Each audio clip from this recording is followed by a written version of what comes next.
شامل نام گنے ہیں وہ سب جیلوں میں گئے, سختیاں جھیلی, اپنوں سے دور رہے.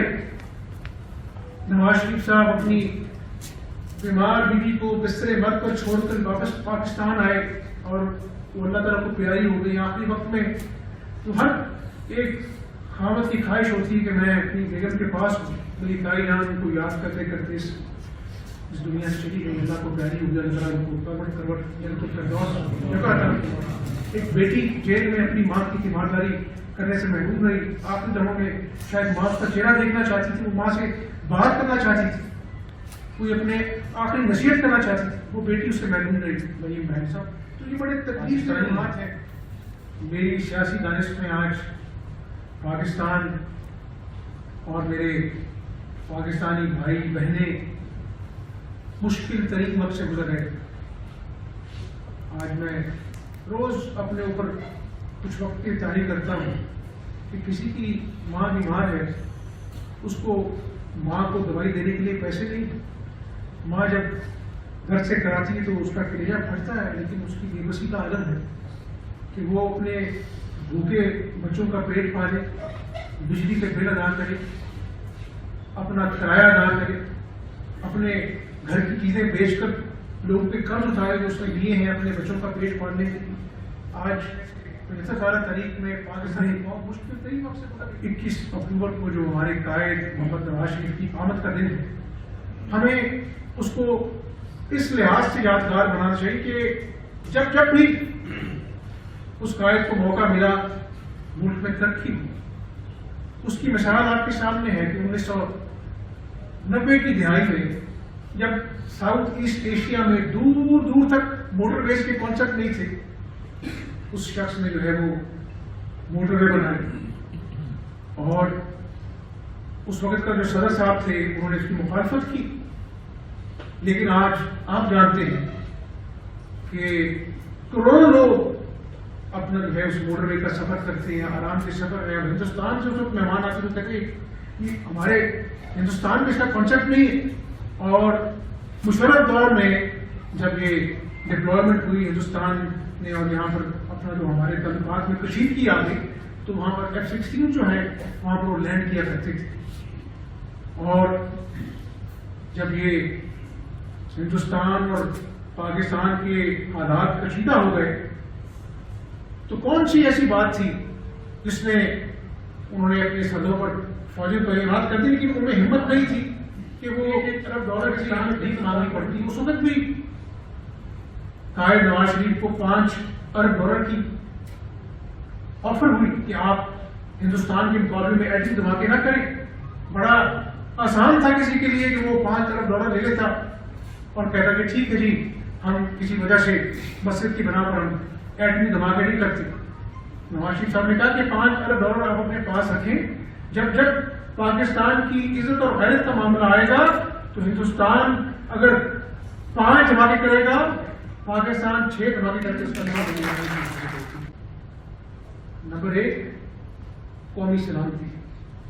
اور اللہ تعالیٰ نے میرے قائد کو یہ فرض سونپا اور یہ ذمہ داری دی کہ وہ اللہ تعالیٰ نے نواز شریف کی وساطت سے ملک کو ایٹمی قوت بنایا.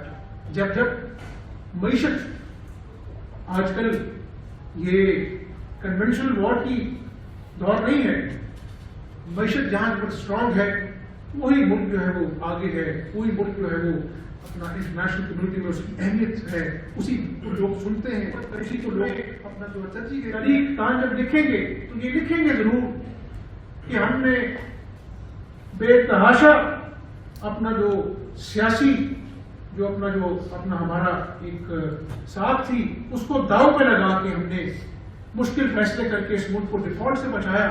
شاید آج یہی 300 کا جو پیٹرول ہے یہ 3000 کا ہوتا, یہ ڈالر پتہ نہیں کتنے ہزاروں میں آج مل رہا ہوتا. یہ انشاءاللہ تعالیٰ وقت ثابت کرے گا کہ صرف ملک کے لیے اپنے پولیٹیکل کیپٹل کو ہم نے جو ہے وہ سارے کیپٹل کو جو ہے اس کو داؤ پہ لگایا, لیکن ریاست بچ گئی تو سیاسی صوبہ کا آغاز کرنا ہے. یہ قائد کو فقیر المثال استقبال دینا ہے اور قوم کو بتانا ہے کہ مایوسی گناہ ہے، ہم نے آگے بڑھنا ہے اپنے قائد کی قیادت میں، اور انشاءاللہ جس طرح پہلے وہ کہتے ہیں نا کہ ایک لائر جو ہوتا ہے وہ کلائنٹ تک جاتا ہے، اس کی کریڈیبلٹی دیکھتا ہے، اس کا ٹریک ریکارڈ دیکھتا ہے، کورٹ میں پروسیڈنگز میں اس کا جو ہے وہ کارکردگی دیکھتا ہے، تب جا کر وہ لائر کی فیس بھرتا ہے۔ تو یہ ایسی قیادت ہے، ایسا قائد ہے جس کا ایک ٹریک ریکارڈ ہے، جس کی کریڈیبلٹی ہے، معاشی لحاظ سے، انتظامی لحاظ سے، پاکستان کی سلامتی کے لحاظ سے، اور ایک مخلص آدمی ہے۔ انشاءاللہ اس کی قیادت میں ہم پاکستانی قوم کو بتائیں گے کہ پاکستانی قوم 21 اکتوبر کو اپنے قائد کا استقبال ہی نہیں کرے گی بلکہ اس صبح کا استقبال کرے گی جہاں سے پاکستان میں صدر بننا، اپوزیشن لیڈر بننا، ایم این اے بننا، ایم پی بننا کوئی کمال نہیں ہے۔ لوگ آتے ہیں چلے جاتے ہیں، کوئی یاد نہیں کرتا۔ تو اللہ تعالیٰ سے یہی دعا ہے کہ اللہ تعالیٰ آپ کو ایسا حکمران بنائے کہ آپ کچھ ایسا کر جائیں کہ لوگ یاد کرنے کا کام نہیں ہے، یہ پروٹوکول کا کام نہیں ہے، تو احساس کا نام ہے۔ احساس سے رشتے بنتے ہیں، احساس سے معاشرے بنتے ہیں، احساس سے قومیں بنتی ہیں، احساس سے کامیاب ملک بنتے ہیں۔ تو میں آپ کو بڑی تفصیل سے میں نے آپ سے ساری باتیں سنا دی ہیں، تو اسی احساس کے ساتھ ہم نے اس دن اپنے مخلص قائد کا استقبال کرنا ہے، اور شاید اس خیال سے کہ ہم نے اس ملک میں جو مایوسی کے سائے ہیں، غربت میں جو آج ایک عام آدمی کی زندگی کو اجیرن کر دیا ہے، ہمارے آپ کے بھائی بیٹے ڈگری ہولڈر ہیں، پی ایچ ڈی کر لی ہے، لیکن نوکریاں نہیں ہیں، چھوٹی چھوٹی نوکریاں کر کے گزارا کرتے ہیں۔ ان ماں باپ نے اپنا پیٹ کاٹ کر ان نوجوانوں کو پڑھایا کہ ہمارے بڑھاپے کا سہارا بنے گی، لیکن آج ان ماں باپ کے خواب ادھورے ہیں۔ ان کے دل پر چھری چلتی ہے جب بے روزگار بیٹا ان کے گھر میں آتا ہے شام کو تھکا ہارا۔ تو ہم نے ان ماؤں کو امیدوں کو دوبارہ سے روشن کرنا ہے۔ اس ملک میں پھلنا ہے، پھولنا ہے۔ یہ ملک اللہ اور اس کے رسول صلی اللہ علیہ وسلم کے نام پر بنا ہے۔ انشاءاللہ ان کی مدد شامل حال رہے گی، اور مجھے امید واثق ہے کہ اللہ تعالیٰ ہماری کاوشوں میں برکت ڈالیں گے، اور 21 اکتوبر کو ایک فقیر المثال استقبال کر کے نواز شریف کی قیادت میں اس ملک کو دوبارہ سے قائد اعظم کا خوشحال پاکستان بنائیں گے۔